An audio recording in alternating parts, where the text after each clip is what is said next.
definición de diarrea crónica es mayor de 4 semanas, porque diarrea aguda hasta cuánto es? 14.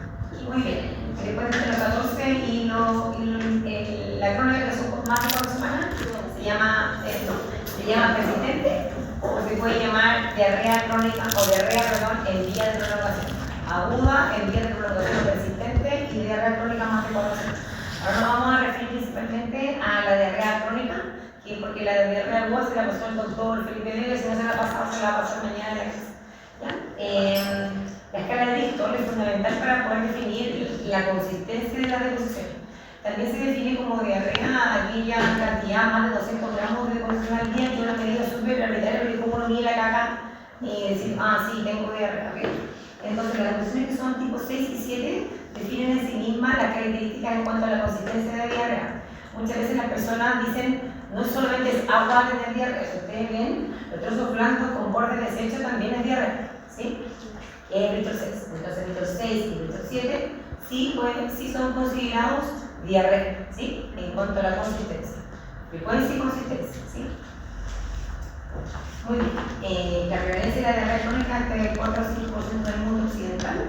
En una encuesta nacional de 2010 en Chile, un 10% de la población refiere cambio de la vida intestinal hacia la diarrea de los últimos 3 meses.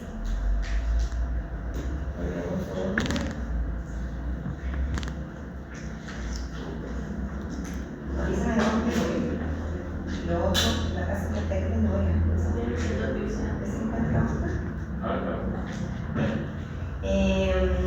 pero solo un 0,1% presentaba diarrea crónica, o sea, más de 4 semanas. Lo importante es que afecta la calidad de vida de los pacientes, ¿sí? Y tiene múltiples etiologías, que ese es el desafío de esto.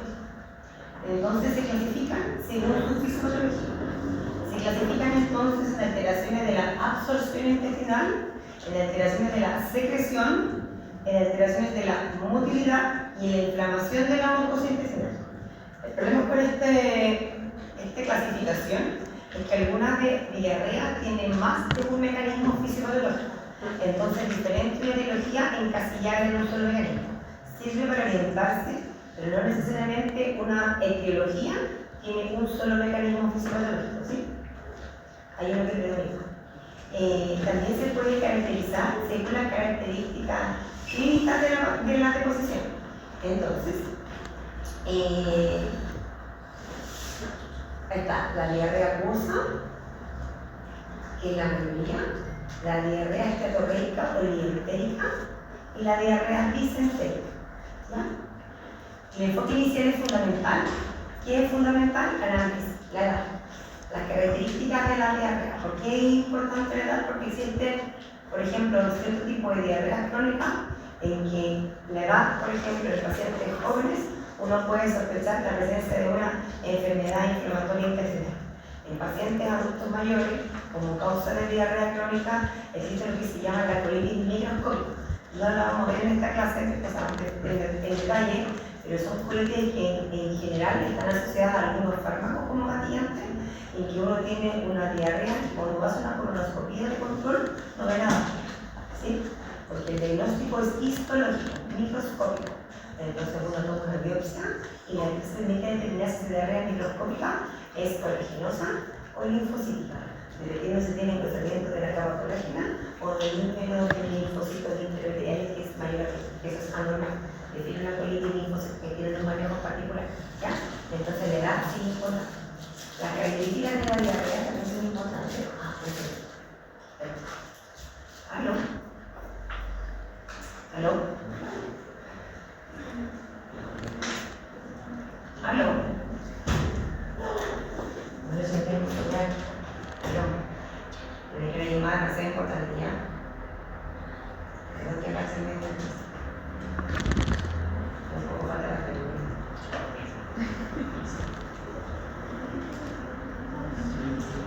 ¿Me mandaron la de pancreatitis?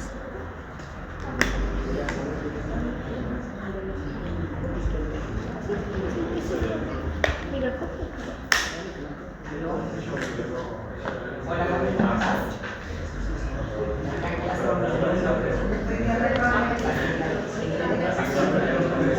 Tengo un paciente con poco tiempo que estuviera en el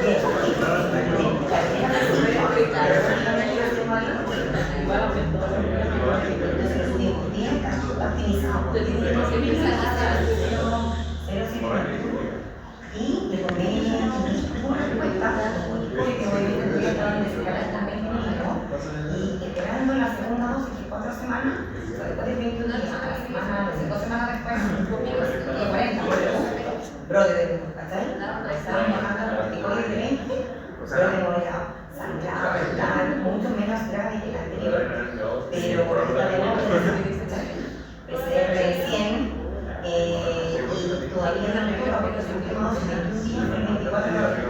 Yo le pedí, como si fuese como anteriorante, le pedí nivel cuantitativo de necesario antes de la tercera. Y llegó en 5. La cosa que me presenta es intentar rescatarlo antes del mes con una dosis a 2 semanas del Fixman 21 por kilo. Si pensar en rescatarlo por culpa, finalmente la hora correcta de descansar es como decía. Únicamente sería mucho mejor que la anterior, pero está activo, ¿cachai? No, no tengo como problema con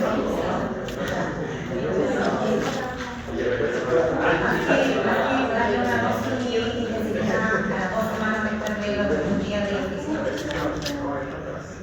Sí.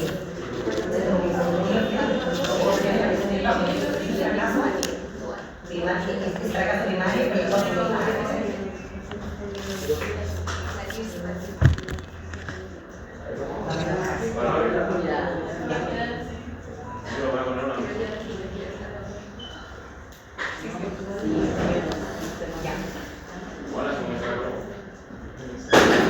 Quiero conseguir como la inclusión con la vida y por eso te quería pedir un contacto. Tengo el contacto de la gente de Ávila.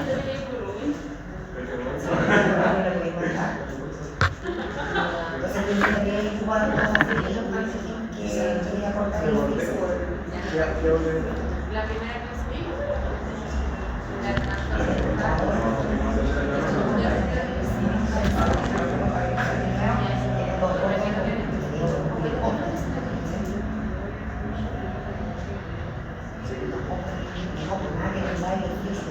Por eso que lo dejamos bien, 0, 0, 0, porque tiene que ser este fracaso inicial.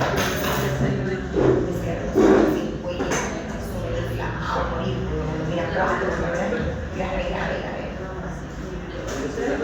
cuando termina dando virus, tiene que tener una cuadra, no se va a dar nunca.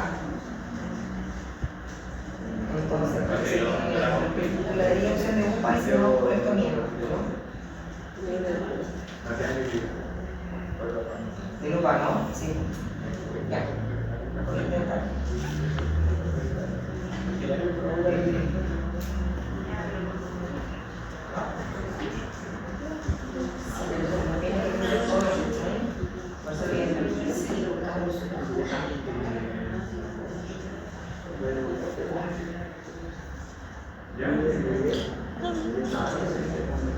Por eso digo, como el nivel tan bajo, el fracaso porque no hay transporte. Entonces, no sé si, porque de ese lado se lo uno, un poquito que parece 900, mucho mínimo, porque es 95.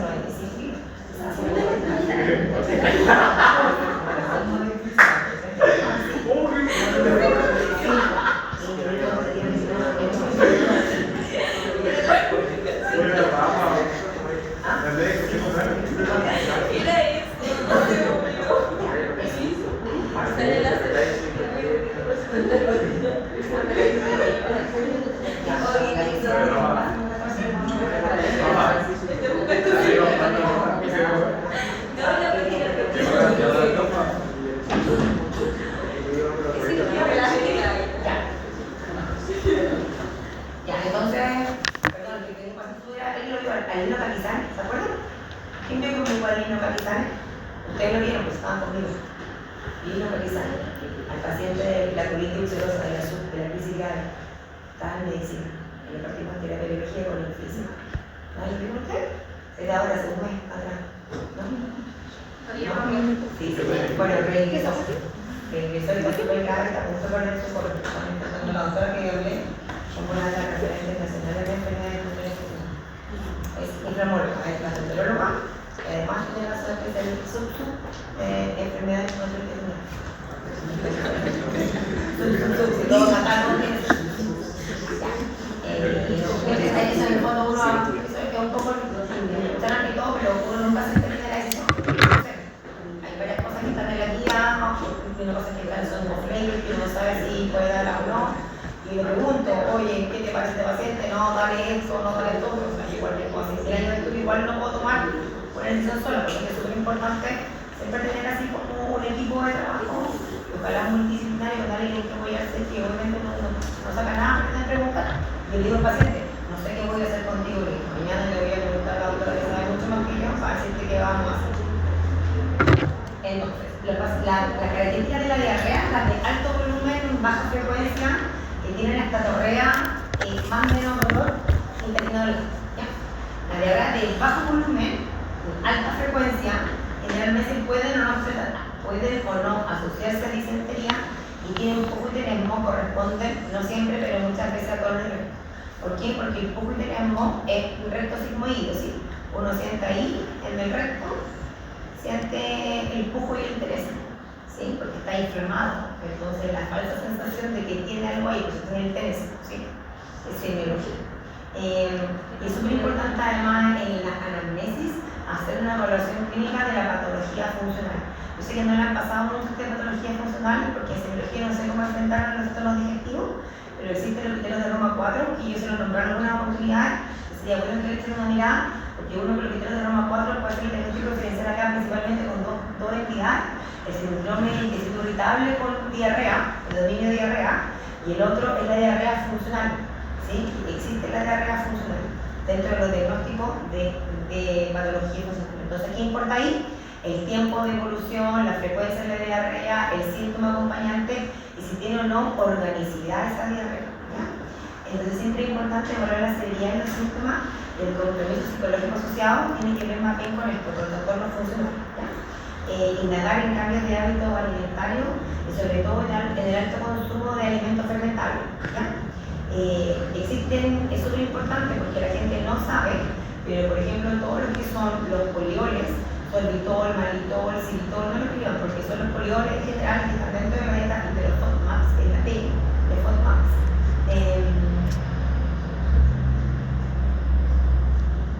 Las siglas significan fermentable, oligosacárido, disacárido, que no me acuerdo, polioles.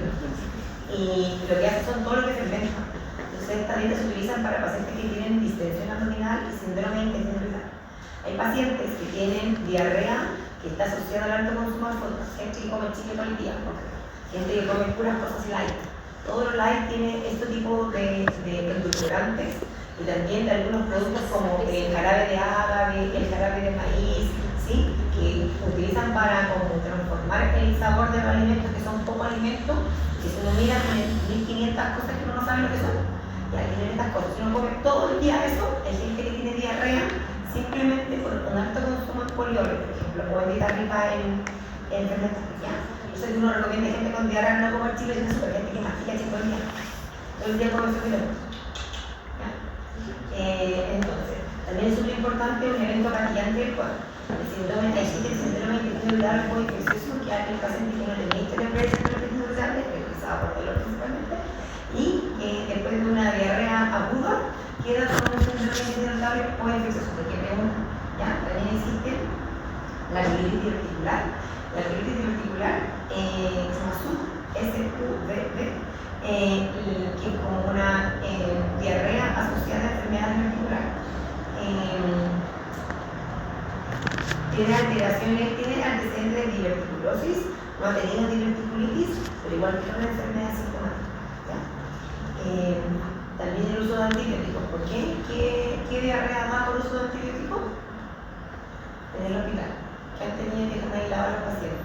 Clostridium difficile. Entonces, uno de los factores de riesgo de Clostridium difficile que da una diarrea en pie de prolongación crónica es provocar el uso de antibióticos. Dentro del antecedente biológico es súper importante leer el cuadro, algunos médicos para poder definir si es algo crónica o otra enfermedad asociada al antecedente familiar. Pacientes con colitis ulcerosa o enfermedad de Crohn en la familia tienen mayor asociación de enfermedades contra el intestino, así como también tiene antecedentes de enfermedad celíaca como considera Crohn. La diabetes mellitus también es una enfermedad que se asocia a constipación crónica o a diabetes. Entonces el enfoque inicial es súper importante ¿Por qué? El examen físico, porque en la piel puede haber anemia en reflejo de organicidad, ¿cierto?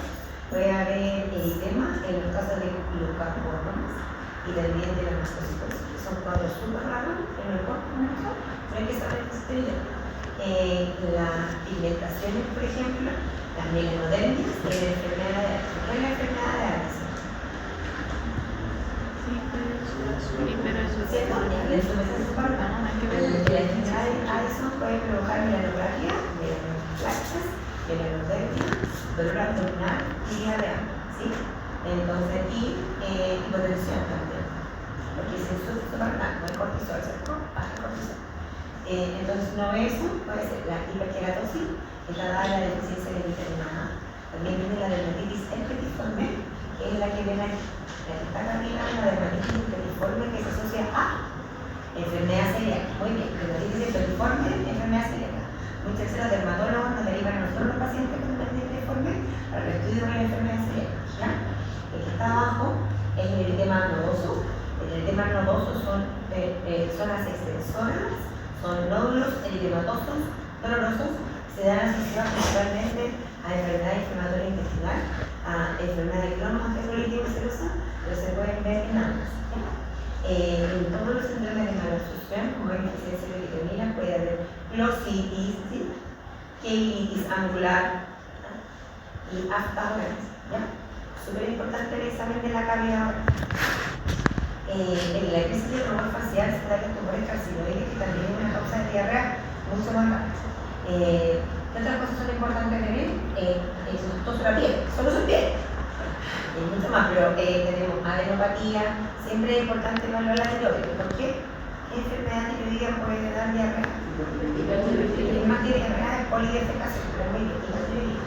Entonces, manos calientes, sudorosas, taquicardia, intolerancia al calor y deposiciones frecuentes, hipotiroidismo, ¿no? Hay que pedirle TSH de 4 litros dentro del estudio. Después tenemos masas abdominales, disinomegalia, así que hay que buscar así un paciente que tiene diarrea crónica para ver, por ejemplo, cuando hay hipoliminemia severa como enteropatías perdedoras de la proteína, uno puede tener así que se pone de poliproteína. Los vinilores esta es neuropatía, ¿por qué asociada a qué? De vitamina B12. Entonces, las neuropatías, las polineuropatías, se asocian a la deficiencia de vitamina B12 o a diabetes mellitus 2. ¿Por qué? Porque la B12 ¿dónde se absorbe? El ion digital, ¿cierto? Y la enfermedad crónica afecta el ion digital. No solo la enfermedad crónica, también la TBC intestinal, también la diarreasis intestinal. Entonces, hay que ya, muy bien. Otra cosa más que también pueden haber a nivel anorrectal es súper importante, por eso que el trasero siempre se examina, ¿ya? El trasero siempre hemos olvidado y a nadie le gusta revisar el trasero, pero en gastroenterología examinar el trasero es fundamental. El ano se examina. Si no le quieren hacer tacto rectal porque hay algún tipo de pudor, porque el paciente es mujer, porque al menos hay que hacer una explicación donde le pide al paciente que se ponga de lado, de cúbito lateral, donde lo metemos en el borde de la cama, que lleve la rodilla en peso y le abre el trasero.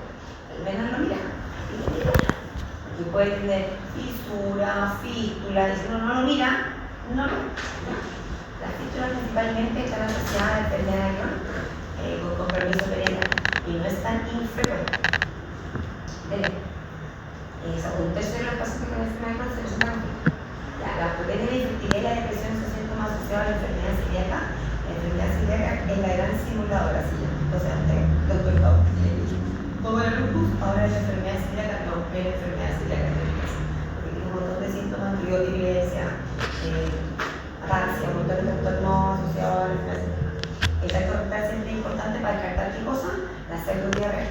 La pseudodiarrea, sobre todo en adultos mayores. En adultos mayores con medicamentos que dan constipación, el fecaloma y una impactación de la caja, perdón, de las deposiciones, y rebalsa la diarrea. Y la viejita dice que tienen diarrea, no tienen diarrea, y el movimiento, pues el recto está tan dilatado que tienen alta incontinencia, no tienen que preguntarle, ¿usted ensucia su calzón? Usa pañito para que usa pañito, usa cosita, porque se escapa la caquita y porque dejan salir a la calle porque por rebalse, se hace. Tienen incontinencia. Entonces, el enfoque de la diarrea principalmente está resumido en estos tres pasos básicos. Principalmente es realmente diarrea. Esa es la primera pregunta que tenemos que hacer. Y si es ¿por qué? Porque tiene cartasis y incontinencia fecal. ¿Qué otra causa? Si ese paciente, por escape, tiene un fecaloma, es pseudodiarrea. ¿Sí? No tiene y uno le hace y así suelto. Esa señora, a mí me pasa, a mí veo mucho esto, tienen incontinencia fecal. Incontinencia fecal es súper frecuente, sobre todo mujeres. Y nadie dice, oye, yo ando haciendo caca por la vida. Porque uno lo quiere decir, porque tiene que ver con un juego de las mujeres que somos súper puros, pero la mayoría criadas bajo una crianza muy machista. Ninguna mujer llega espontáneamente a contarte que se le arranca la deposición, ni los gases, ni nada de esas cosas. Hay que preguntarle efectivamente si se le escapan los pedidos, así como siempre preguntar a la paciente. ¿Ya? La segunda es siempre la diarrea inducida por droga. ¿Ya? Hay medicamentos también, entonces uno tiene que preguntar ahí que si el uso de antibióticos, por ejemplo aquí los ARA2, uno de los más frecuentes causantes de diarrea últimamente como ARA2 es el telmisartán. El telmisartán provoca atrofia velocitaria y simula una enfermedad celíaca, como una diarrea de desnudo del lado. No sé si pero también se puede dar con beta-bloqueadores, con diuréticos, con IECA. Siempre hay que preguntar al paciente y la situación que por el corazón. Las estatinas que son supervisadas también pueden dar diarrea. Estatinas, colestiramina, que inhiben la absorción el genfibrosilo, también pueden darse. Los antiarrítmicos que son menos frecuentes porque los digitálicos sí pueden dar diarrea. Y el ORB, que es la dioxina, que es una base con insuficiencia cardíaca. Lo otro que también ponen los antiácidos, o sea, los IBP. Los IBP pueden causar diarrea, el omeprazol. Entonces, si el paciente no tiene indicación de omeprazol, la gente no usa omeprazol porque toma muchos medicamentos. Lo digo así porque tengo muchos medicamentos, entonces que dejamos omeprazol. No, porque tomar mucho medicamento no es sinónimo de corregir un medicamento que inhibe el ácido. Porque incluso hay medicamentos que refieren ácido para esa situación. Entonces uno deja IBP con ciertas indicaciones características, como cuál. Úlcera, muy bien. Úlcera gástrica, esta indicación es tercera de IBP. En la clase de reflujo. Esofagítico por reflujo automático. ¿Sí? ¿Qué más? Esófago de Barrett. Esófago de Barrett es una contraindicación de uso crónico de IBP. ¿Qué otra indicación permanente tiene? Hay muchas más. Hay pocas. ¿Sí? No es que no esté lleno de alguna dispepsia. De predominio de dolor también tiene alguna indicación de uso permanente de omeprazol, pero por su efecto proiótico no tenemos contraindicación. Ya. Y acá tenemos otra que es súper importante, la fluoxetina y la sertralina, que son súper utilizadas, dan diarrea. La sertralina da full diarrea, como la nitroglicerina da constipación, la sertralina da diarrea. ¿Sí? Entonces se usa a veces en pacientes que tienen síndrome intestino irritable, que tienen constipación por trastorno de ansiedad o exceso depresivo, sertralina, porque su efecto adverso nos va a ayudar a manejar la constipación. ¿Ya? Súper bien. Se pregunta, los antiparkinsonianos, como yo utilizamos con diarrea. La metformina es uno de los principales causantes de diarrea dentro de los fármacos. ¿Por qué? Porque es muy usado. Entonces, de tanto uso, que es una causa frecuente en la metformina. La metformina provoca una inhibición de la absorción de los ácidos biliares a nivel del distal. Y por ese mecanismo provoca diarrea, como ocupa el receptor. Entonces, hay diarrea asociada a metformina. ¿Ya?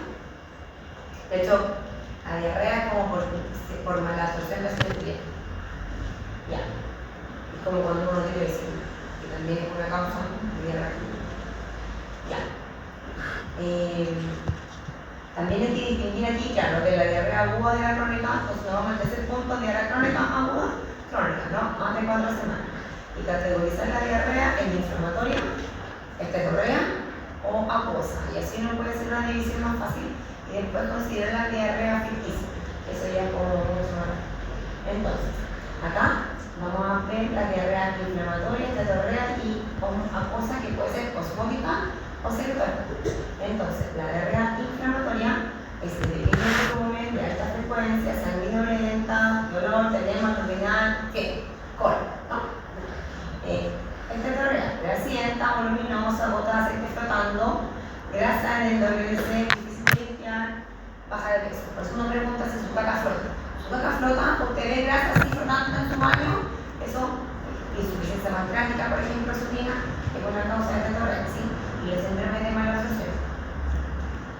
Como por ejemplo, la diarrea acuosa, lo importante es que esa es la diferencia entre acuosa osmótica y acuosa secretora. Pregunta breve, tienen que aprenderse. Esta tabla es súper importante porque permite, mediante la anamnesis y la historia clínica del paciente, saber, y no saber, pero orientar tu etiología. Y dependiendo de mi orientación, yo le pregunto a la paciente de la anamnesis dirigida lo que quiero saber para poder diferenciar si es inflamatoria, estetorreica o acuosa. La diarrea osmótica se depone del mismo. La diarrea secretora persiste a pesar de mi vida, ¿sí? O sea, no se relaciona con los amigos, no tiene productos patológicos, o sea, no tiene sangre y la cuantía varía. Entonces, ¿cuáles son los síntomas de alarma de la diarrea? La pérdida de peso involuntaria, que hemos hablado varias veces, la diarrea nocturna, el tenesmo rectal, el uso reciente de antibióticos. Estos más que la alarma son subjetivos de que es orgánica la diarrea, ¿ya? La presencia de hematoquesia o rectorragia, en ausencia de hemorroides fisuradas. Por eso que uno le hace, le mira el trasero, si tiene fisura, empuje. Y que si tiene, se le sale el hemorroide y la pelotita va afuera, no. ¿Ya? Los hemorroides no duelen, ¿sí? Excepto que esté trombosado. Uno lo ve afuera, una pelota dura, así, a la gente grita, y no se trata de duele. Pero los hemorroides que no están trombosados y no tienen hemorroides, los hemorroides en sí mismos no duelen. La fisura anal duele, o sea, que defeca y le duele el defecar, no tiene una hemorroide. Tiene una fisura que se no puede dar porque tiene una fisura, se está abriendo una herida del trasero cada vez que abre la fisura. Súper doloroso. Ojalá le haya dolido usted también, ¿no? La diarrea de alto volumen se considera mayor de 250 ml al día, y los de alto volumen son de riesgo, porque pueden causar alteraciones hidroelectrolíticas, ácido base son muy importantes. Cuando uno tiene más de 6 al día de consumo al día, también, pues más de 6 al día igual es preocupante, ¿no? Al menos uno dice a esta persona que estudia. Signos de malnutrición o antecedentes familiares, ya sea de cáncer colorectal, de enfermedad inflamatoria intestinal o de enfermedad. Entonces, esto es lo mismo que hablé recién con respecto a la alimentación. Hay sustancias como altas en fructosa que te pueden dar diarrea. Por eso que a veces cuando uno come algunas frutas altas en fructosa, da diarrea. Por eso que uva, por ejemplo, cuando uno come un racimón de uva gigante que da diarrea, eso es por alta carga de fructosa. Hay frutas que tienen mucha fructosa. La manzana, la pera también es alta en fructosa. La manzana constipa, si el tipo de manzana, la pera da más diarrea, la sandía es alta en fructosa. La diarrea también. Los otros que son alimentos que usan diarrea debido a una condición basal, como por ejemplo la intolerancia a la lactosa. O sea, que tiene intolerancia a la lactosa, obviamente que la lactosa, lo característico de la intolerancia a la lactosa es que uno toma lácteos, en los 20-40 minutos tiene bloque, que es como disfunción, organismo, diarrea. El clásico de la intolerancia a la lactosa. Se toma el café con leche y ¿sí? Lactosa. Entonces esas personas tienen que hacerse los test o dejar de comer. Hay alteraciones intestinales que limitan la digestión de la absorción, hablamos recién de lo mismo, antecedentes de cirugía, intestino corto, insuficiencia pancreática. La intolerancia alimentaria en adultos son súper poco frecuentes, pero pueden existir. Entonces aquí es súper importante la diarrea crónica, entonces la anamnesis, la progresión física y la investigación en base. Lo básico siempre es un parasitológico y un coprocultivo, ¿sí? Sobre todo un coprocultivo, porque el coprocultivo que mide es disentería, ¿sí? Entonces nos van todos, Salmonella, Campylobacter y Yersinia.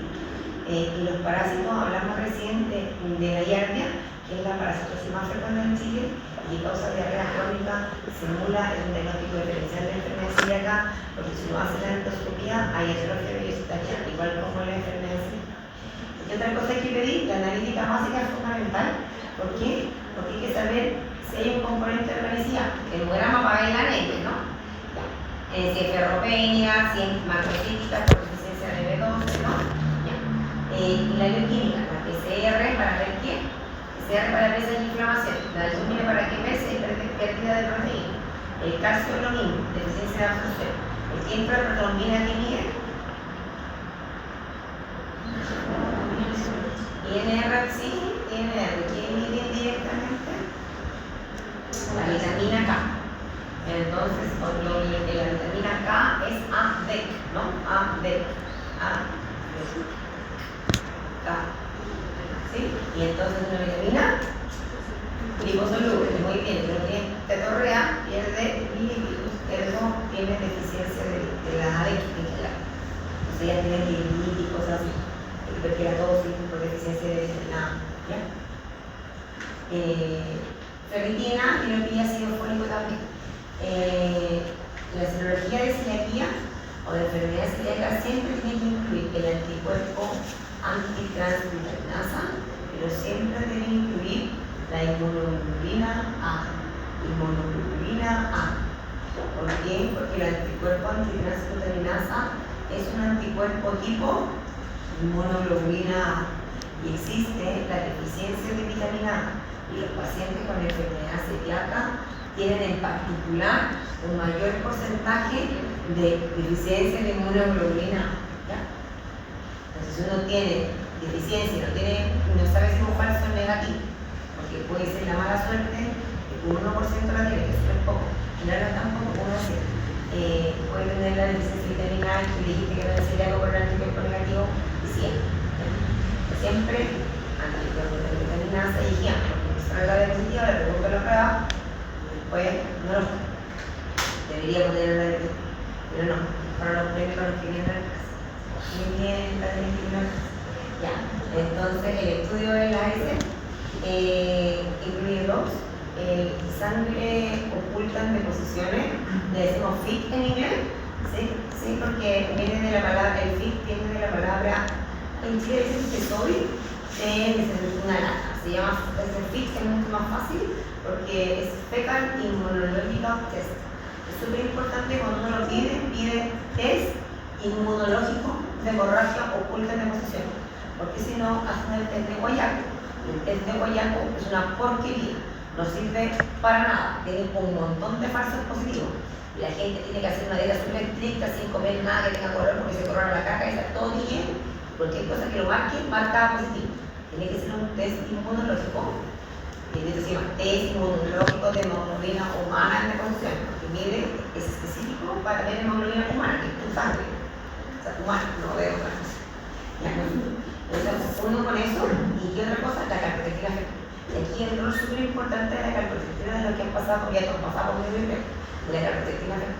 La calprotectina fecal es un marcador que sirve para determinar si una enfermedad con cierto grado de precisión, si una enfermedad es orgánica versus pertenece a una enfermedad funcional. Entonces, en pacientes menores de 45 años, porque los mayores de 45 es obligación de tener una colonoscopia, ¿por qué? No urgente, pero sí, ¿por qué? Porque el riesgo de cáncer colorectal menor de 45, en Chile se pide, quizás que de cáncer colorectal 45 años. Antes de 45, o sea, ¿quién tiene síntomas de diarrea? Y el equipo de calprotectina está negativa, y es fecal orgánico en su colon no hay. Entonces tengo cierta tranquilidad para no pedirle un examen invasivo. ¿Ya? No es siempre así, porque la medicina no es 100%, pero es útil para hacer el diagnóstico, sobre todo cuando sea médico en su consulta o en algún lugar final. ¿Ya?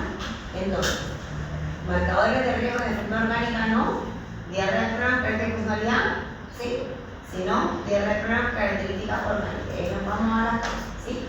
Aquí les cuento un poco de la calprotectina fecal, porque si no, porque por ejemplo la enfermedad de la calprotectina fecal nos sirve para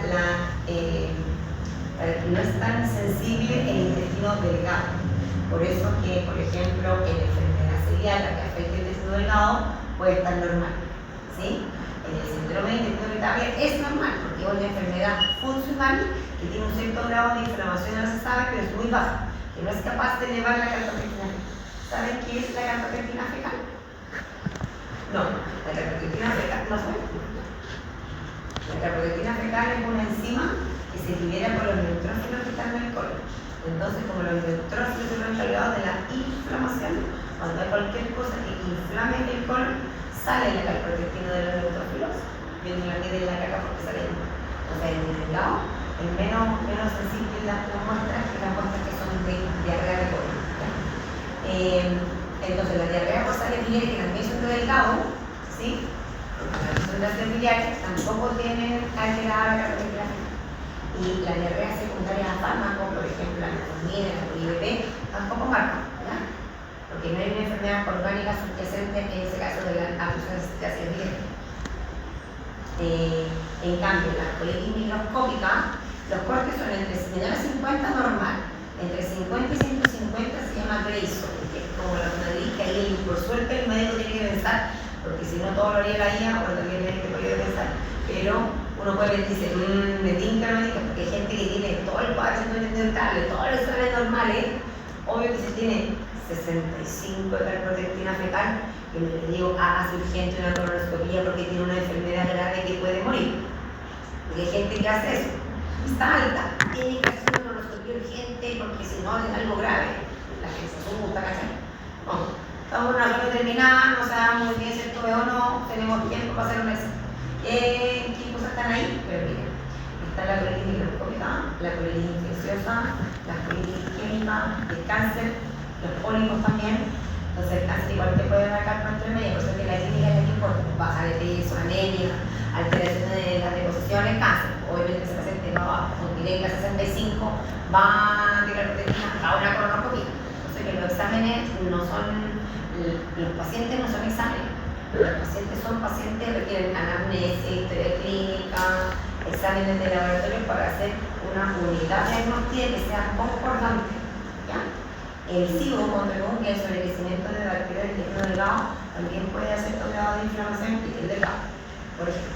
Y acá, la característica manera 150 son diarreas que son cronónicas, infecciosas, isquémicas, cáncer de colon, pero por ejemplo los AINES dan que los AINES que provocan úlceras. Y es lo mismo, provocan úlceras del colon. Y como hay úlcera, hay disrupción de la mucosa. Como hay disrupción de la mucosa en este caso, porque la AINES de la úlcera sí eleva la calprotectina fetal. ¿Sí? Entonces, en realidad, es un marcador para diferenciar un poco de un rol en diferenciar entre orgánico y funcional. Ayuda un montón. Entonces, aquí tenemos lo mismo, la diarrea crónica, diarrea crónica, acuosa, inflamatoria, estetorrea, la alteración de la motilidad que es de la acuosa secretora osmótica, CD con ayuno, CD con ayuno, la inflamatoria que tiene esa parte y la estetorrea que puede ser por mala absorción o por mala digestión. Entonces, aquí, esto en general, lo que me importa de esta clase, de esta diapositiva, es que lean un poco que las osmóticas se deben a medicamentos, ambas pueden ser por medicamento, sobre todo laxante, ¿ya? Elixir, y lo que le contaba yo era diarrea osmótica por sorbitol, manitol, por Fodex, ¿ya? O, por ejemplo, por alteración de la fructosa o la lactosa, la intolerancia a la lactosa da una diarrea osmótica, muy bien. Y la diarrea secretora, el SIBO es una diarrea secretora, por ejemplo, la malabsorción de sales biliares también te da una diarrea secretora. Algo del hipertiroidismo también te puede dar una diarrea secretora. La hipertiroidiasis te da una diarrea secretora. Y esto sí me importa porque tiene que aprenderse la opción porque no sé si es tan importante, pero tienen que aprenderse ¿no?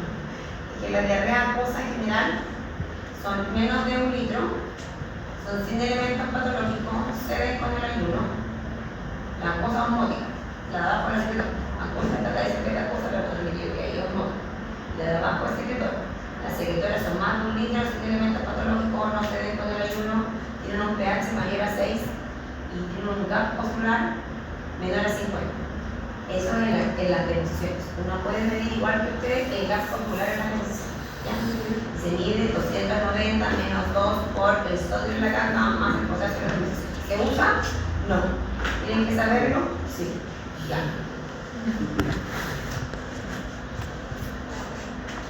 Con respecto a la diarrea inflamatoria, súper importante, la enfermedad inflamatoria del intestino, la colitis por radiación y algunas infecciones que pueden provocar enfermedades como profundas, el Clostridium, el citomegalovirus, la tuberculosis, la entamoeba y la isquemia.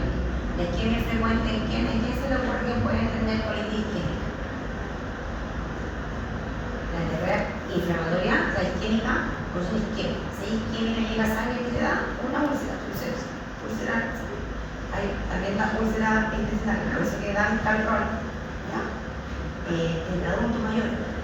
¿Sí? En adultos mayores, con infección arteriosclerosis, con enfermedad vascular, ACV, la arteriomatosa, con enfermedad vascular sistémica. O sea que tienen ACV, infarto, enfermedad arterial convulsiva, ¿sí?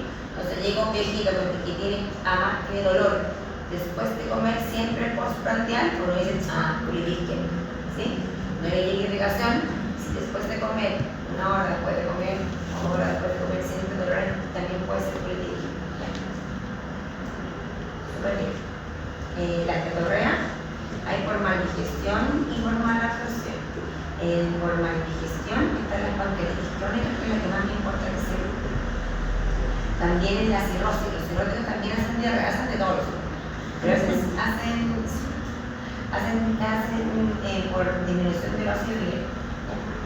Y después tenemos la por malabsorción, y ahí tenemos isquemia mesentérica crónica, también tenemos el sobrecrecimiento bacteriano intestinal, y también el síndrome de intestino corto y la enfermedad de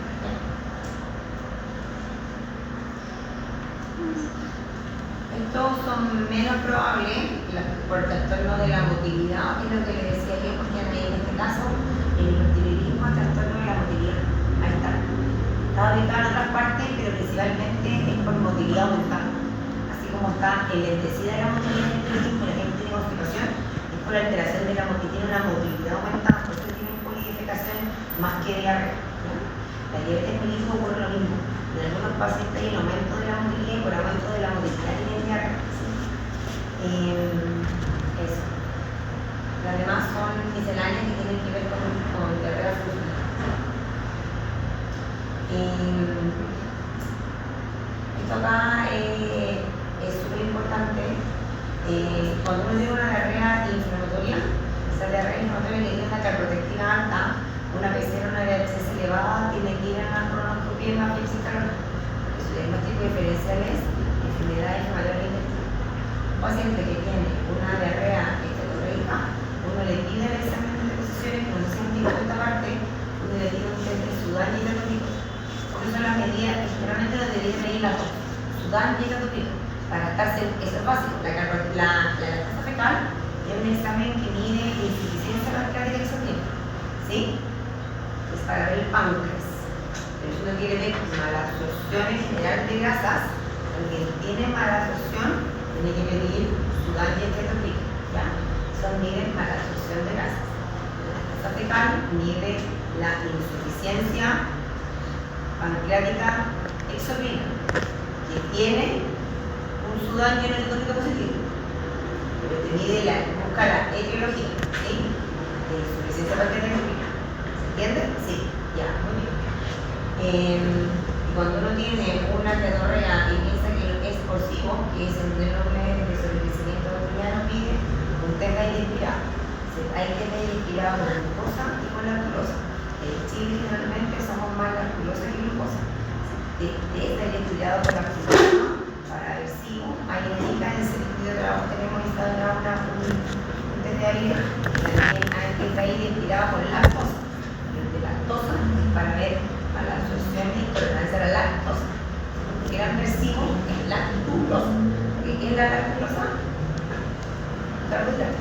Entonces, por eso que los pacientes que tienen SIBO, cuando le da lactulosa, se hinchan como saben. Entonces dicen, capaz que este paciente cuando le da lactulosa para ir al baño o tiene constipación y se hincha mucho, uno dice capaz que este paciente tenga asociado más un síndrome de sobrecrecimiento bacteriano. En la diarrea secretora, en realidad, las cosas, perdón, ya sea secretora o múltiple, uno debería medir un campo osmótico que no se hace. Entonces, más bien un diagnóstico fisiopatológico, semiológico, más que clínicamente que se toma algo, pero en general son del intestino delgado, ¿cierto? Esto es un poco más de lo mismo, es que este examen tengo que pedir según la sospecha de diagnóstico, ¿ya? Y el tratamiento, que acá solamente una pasada de tratamiento, pero quiero que lo sepan, la loperamida reduce la motilidad y el estrés. La loperamida se usa en dosis de 4 miligramos, se puede usar hasta 4 veces al día y genera constipación. ¿Ya? Entonces, ¿está contraindicada? No, pero sí está contraindicada en constipación. Para no equivocarse, hacen ir los pacientes. Pasa que llegan pacientes que toman 4 loperamida al día, llegan con ilio médico por loperamida y no pueden hacer. Entonces uno tiene que ser, de no darle así como una cama 6 horas. Uno le dice como úsela cuando la necesite otra vez. Si requiere de nuevo y tiene otra diarrea, úsela nuevamente a demanda, no más de 4 veces al día. Si toma mucho, le puede dar constipación y no va a hacer nada.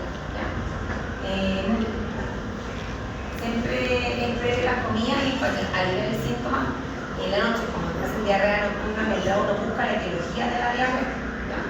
El racecaronilo inhibe la encefalinasis intestinal, y entonces lo que hace, como la inhibe, la encefalinasa lo que hace es absorber agua, producir, como no absorber. Entonces lo que hace al bloquearla es que impide, aumenta la absorción de agua. ¿No dice bien? No sé. Pero al inhibir la encefalinasa, lo que hace es disminuir la secreción de agua y electrolitos. Entonces, en diarreas que son secretoras, por ejemplo, o diarreas de alto volumen de intestino delgado, uno usa el racecaronilo y anda súper bien. Por eso igual se puede usar en ileostomía tartodérica, porque lo que hace en el fondo es impedir que se absorba, aumentar la absorción de agua. Entonces la caca sale de menor volumen. La reposición sale de menor volumen y así tiene menos riesgo de deshidratación o alteración del electrolito. Más que todo deshidratación. Y lo que mejor tiene es que no distiende y que no da hilo. Entonces anda bien en el manejo de la diarrea. Lo único que sí es que no actúa como en la continencia. La loperamida en mujeres con incontinencia, gente dice que seguro que tomes una loperamida que tiene el centro o salir por su amiga. La gente que toma una loperamida probablemente no tiene deposición cuando va sale por la. El succinilcilato de bilmuco tiene un efecto antibacteriano directo. Se usa también para el manejo de qué, para el tratamiento de qué. Vamos, el Helicobacter pylori. Sí, el Helicobacter pylori. Está incluido en la terapia cuadral y el Helicobacter pylori. Tiene un efecto antidiarreico, estimula la reabsorción de sodio. Bueno, ¿ya? No es muy utilizado, porque uno más utiliza es el melanina racecaronilo en espera de. Y lo otro que es bien utilizado, pero tiene muy baja disposición, son las resinas que son unas sales biliares, que es la colectinamina, son una resina interna. Se usa en malabsorción de sales biliares. Aquí uno le deja una prueba diagnóstica con colectinamina a los pacientes que tienen colecistectomía. Un porcentaje pequeño de pacientes después de la colecistectomía no es capaz de absorber los ácidos biliares. Es como a los pacientes que le afectan la metformina, porque no a todos le da, es lo mismo. Uno le deja antes de que se coma poco alimento rico en grasa. Si va a comer, tómese un polvo tómese un sobre de colectinamina, tiene mal sabor, y además de tener mal sabor, no está disponible en todos lados, se manda a hacer en receta magical. Ahora están generando unas formulaciones con sabor a fresa, porque la tolerancia es uno de los principales inconvenientes. ¿Ya? La fibra es el ciclo que todos dirían, pero ¿cómo le va a dar diarrea? ¿Le va a dar fibra o no? A una diarrea, el psyllium se llama modificador de consistencia, porque tiene una consistencia. ¿Alguien ha tomado psyllium para la constipación? ¿No? Nadie constipado. Entonces todo hace súper bien. El psyllium se llama formador de masa. Entonces lo que hace es que le da como una consistencia a tu nutrición, le deja así como más formal. Obviamente que si uno hace agua, no, es para la diarrea orgánica de 10 veces al día.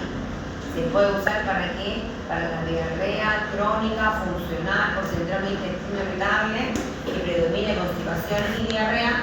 Uno puede dejar un poquito así, para que te deje la diarrea, la caca no salga agua, salga un poquito más formal.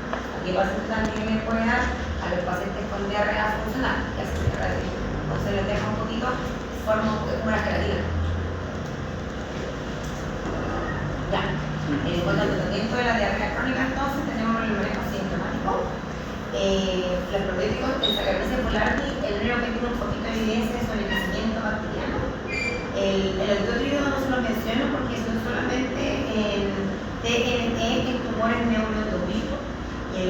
serología por VIH, es muy de restringida su opción y no tienen que saberlo porque es muy especial. Los probióticos tenemos entonces con evidencia sobre el Saccharomyces boulardii y sobre el crecimiento bacteriano y los lactobacilos en diarrea por antibiótico por clostridios difíciles o por redes. La clorofenamina en todo lo que sea fosfolecistectomía, resecciones de irion, síndrome post-botomía. La clonidina se puede usar en los pacientes con diarrea del hielo.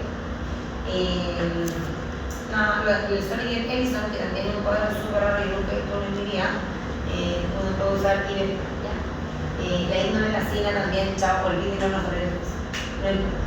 No se lo veo, no lo voy a ver. Solo 2 palabras de la enfermedad celíaca porque ha aumentado su prevalencia en los últimos años, se ha duplicado en los últimos 20 años, está relacionado con una susceptibilidad genética al DQ2 y DQ8. Uno puede pedir ese examen de laboratorio, ¿sí? Uno pide HLA DQ2/DQ8. ¿Para qué sirve? Para excluir diagnóstico.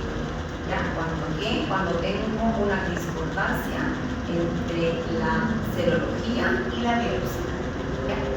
Entonces, como ven ese modelo, los que han visto modelos conmigo, los modelos se ven hermosos, lisitos, y este tiene un borde que se llama festoneado, o el punto festo desbordado. Como los niños se bordan, yo creo que nadie ha bordado en su vida, no saben qué es, lo podemos borde festoneado. Atrofia vellosidades de que no se ven los pelitos que siempre les mostramos así, como no se ve la casita de Nemo, ¿ves? Como la Nemo, se ve claro, acortamiento vellositario, festoneado, aplanamiento de los surcos, se ve así como liso. Ya, entonces, y lo otro que es súper importante, que antes la enfermedad estaba relacionada solo con diarrea y bajar peso, y ahora ha cambiado el fenotipo así completamente. Entonces ahora es constipación. Los celíacos son constipados. Todo estudio de constipación en paciente hay que estudiarle enfermedad celíaca. ¿Cómo se estudia? No, IgA y anticuerpos antitransglutaminasa. El HLA de Q2 de Q8 solo se pide cuando hay una discordancia entre la serología y la biopsia. ¿Por qué? Porque el diagnóstico es combinado, requiere 2 cosas, a diferencia del mismo, pero vamos 2. Entonces, sigamos con esto. Síntomas no habituales: constipación, cansancio, afta orales, infertilidad y aborto, depresión, ansiedad, crisis de pánico, cefalea, osteoporosis y osteopenia, cosas secundarias de osteoporosis. Entonces, cualquier mujer que tiene osteoporosis a los 40 años y no le ha llegado, o sea, y tiene menstruaciones regulares, hay que pedirle IgA y anticuerpos antitransglutaminasa. Si tiene anemia, ¿cómo es la anemia de la enfermedad celíaca? ¿Cómo es la anemia? Ferropriva. ¿Digo ferropriva? No, ya. Fibrocítica, ferropriva. ¿Por qué? Pregunto todo el tiempo lo mismo, pues ya de repente alguien que diga así. Porque muy bien, porque no se absorbe el fierro, se absorbe principalmente ¿dónde? En el duodeno. Muy bien. Entonces, atrofia vellosidades, toda anemia microcítica, ¿qué tiene que tener como estudio si que no tienen pérdidas visibles? Si la niña, mujer, hombre, porque el hombre ya no. Mujer, con menstruación regular, que usa 2 toallitas al día, le llega 3 días y nunca ha vomitado sangre, ¿qué hay que pedirle? Anticuerpos de IgA y anticuerpos de antitransglutaminasa. Siempre, porque la anemia ferropriva fibrocítica es ferropriva, ¿cierto? Ferropriva, por pérdidas, por absorción, pérdidas digestivas, pérdidas ginecológicas. Si no tiene pérdida digestiva y no tiene pérdida ginecológica, ¿qué le pasa? No absorbe. Absorción de enfermedad celíaca. Ya, la elevación de la transaminasa es súper frecuente también. Por eso que toda alteración del perfil hepático se estudia con IgA y anticuerpos antitransglutaminasa. Entonces, eso aquí es una gran singular que pedirlo para todo, pero a nadie se le ocurre. Entonces, hasta que tiene así solo, porque se hincha un poco, porque le caen las cosas, tiene un exceso del perfil hepático, un poquito de perfil hepático alterado. nadie le tiene, que tenía una científica. También puede ser asintomático. Eso, usted no lo trata, sí, hay que tratar. Ya, entonces, acá está lo que le decía yo, es súper importante, la enfermedad celíaca, serología, histología. Serología más histología. No olvidar la GA, ya lo hablamos. El antitransglutaminasa es el más sensible, por eso que se usa para screening. Eso quiere decir cuando yo tengo perfil hepático alterado, anemia, ¿qué pido? Transglutaminasa. Cuando yo quiero confirmar un diagnóstico porque tengo una alta sospecha con la enfermedad celíaca, yo pido transglutaminasa y antiendonismo. Existen algunos otros anticuerpos, entonces uno puede pedir, cuando uno tiene, si uno tiene un recuento de IgA bajo, tiene que cambiar el anticuerpo y pedir un IgG antitransglutaminasa o hay que hacer ese antipéptido de amina, no, es antipéptido de aminado de gliadina. Así es, antipéptido de aminado de gliadina. Antipéptido de aminado, ese es IgG. Entonces, en el IgA te queda un anticuerpo IgG. ¿Ya? Y acá en la histología se usa una clasificación que se llama de March o B-Auer, ¿ya? De March. Adiós, March. No importa que sepan March. Cuando vean March digan, enfermedad celíaca. ¿Sí? Entonces cuando alguien tiene una clasificación de March-Auer de 2 o más, uno dice, este paciente tiene mayor especificidad para enfermedad celíaca. Porque si tiene alteración, el March-Auer mide elongación de las cristas, infiltrado linfocitario, linfocitos intraepiteliales, y atrofia. Y 3 parámetros. Dependiendo de 3 parámetros se clasifican en March 1, 2 y 3. A, B, ya. Entonces si tienen 2 o más, uno dice con mayor especificidad que sería. Antes pueden ser varias cosas, incluso por ejemplo el Helicobacter pylori. El Helicobacter pylori puede causar algunas veces un poquito de linfocitosis intraepitelial. Dicen, es de no es fácil. Tiene que tener un conjunto de síntomas y signos que digan que van a enfermedad celíaca. Si no, acá solo interviene la última. La antepenúltima diapositiva. Esto es para los diagnósticos diferenciales. Es lo que les decía decir. Atrofia periodicitaria. Ya, la enfermedad es súper poco común, pero por ejemplo la isquemia crónica del delgado, la deficiencia de IgA por sí misma da atrofia periodicitaria. Acá en el fármaco, acá está el olmesartán. Olmesartán es más que telmisartán. Yo te telmisartán también puede ir menos frecuentemente a los sartán, pero olmesartán es el más frecuente asociado. Y también otro barato, pero es olme más que colchicina, micofenolán, colchicina, ¿para qué se usa la colchicina? ¿Y qué le dicen a la gente cuando tiene una crisis de cosas? Tome hasta que le dé diarrea. ¿Lo han escuchado? Bueno, cuando le indica, le dicen tome hasta que le dé diarrea. La diarrea es diarrea, que tome hasta que le dé diarrea. Eso es para el físico, para mantener a los pacientes con hipoglucemia. ¿Y qué se usa para los pacientes con hipoglucemia? A la política, muy bien. Ya. Y esto que está aquí al lado, lo que decía yo del aumento de la linfocitosis, linfocitosis o linfocitos, entonces hay un montón de cosas que nos pueden dar, por ejemplo, VIH, un montón de cosas. Y eso es parte de los criterios de March. O sea, no necesariamente ese criterio así que no tenga una ST, porque tiene otros diagnósticos diferentes. Y los que están acá abajo pueden ver la parasitosis como la guía del ARN siempre está ahí, siempre está. La hipertrofia autoinmune, la gastroenteritis es una enfermedad mucho menos frecuente, la enfermedad de Crohn. Hay un montón de causas para ver atrofia periodicitaria, ¿cierto? O que dan ambas cosas. Todo eso puede dar, simular que diagnóstico diferencial de la enfermedad. La inmunodeficiencia como variable la pasan en pediatría, la deficiencia de IgG, IgA, IgE. Ya. Solo 2 palabras de la sensibilidad no celíaca al gluten. Es difícil de diagnosticar, no hay marcadores específicos. El anticuerpo antigliadina podría ser un marcador, pero no se utiliza. Y se estima que entre un 20 y 40% de los pacientes con síndrome de intestino irritable podrían tener sensibilidad a generar gluten, ¿ya? Entonces la gente no es que no pueda comer nunca, pero debería bajar su consumo de gluten. El gluten es una proteína de difícil digestión, entonces en general tiende a provocar hinchazón, como distensión. Uno deja de comer, cuando quiere comer de nuevo, peor, porque es como si estuviera desensibilizado. Cuando reincorpora gluten a la actividad, la gente se siente pésimo, por eso hay gente que por moda deja de comer gluten.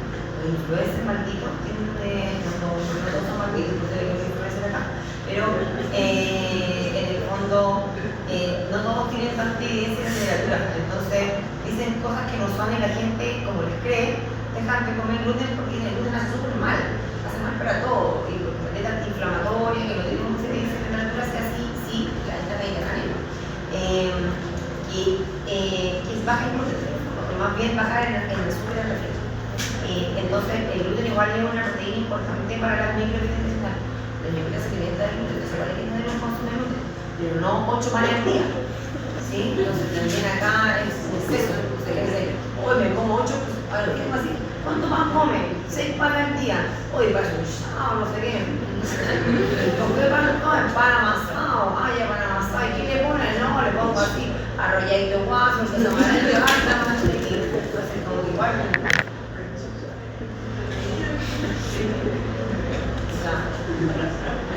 O me cae mal, o sea, nada, yo también como se me cae mal, todo, cualquiera que pase, me queda así.